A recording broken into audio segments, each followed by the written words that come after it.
This is the all-new Audi Q3. Now, the first generation model had been with us since 2011, so it's starting to feel a little bit long in the tooth against rivals like the BMW X1 and the Volvo XC40. So what does this new model have to offer? Well, it's got a bit more of almost everything. More tech, more space and more style, but not more money. Prices are expected to start from around £28,000, or roughly the same as the old one. Like the prices, at first glance the styling doesn't seem to have changed much either. But take a closer look and it's a much more handsome shape. The taller, flatter bonnet and steeper windscreen makes it look nice and chunky, and I really love the boxy arches that give a nod to the old Quattro.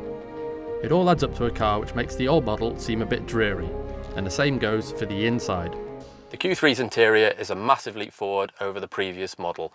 I like the way that they've used this silver frame here to mimic the grille at the front, and it houses a 10-inch screen which just looks fantastic. The graphics are brilliant, it's really sharp, loading times are fast, and then you get another display here. Basic models get a 10-inch screen, this one's got a 12.5-inch screen, which is absolutely gorgeous to look at.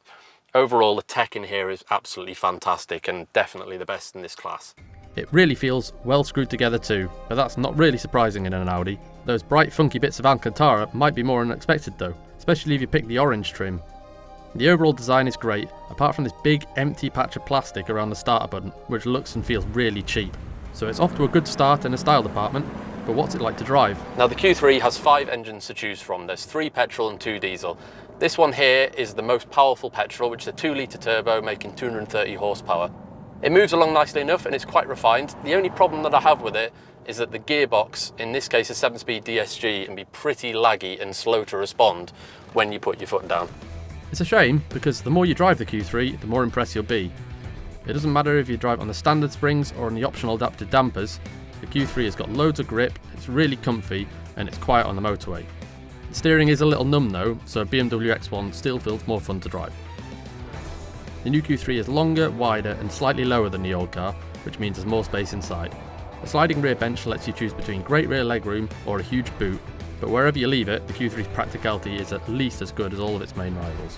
When it comes to equipment, every model gets alloy wheels, LED headlights, climate control and those fantastic screens. So where does that leave it overall? The Audi Q3.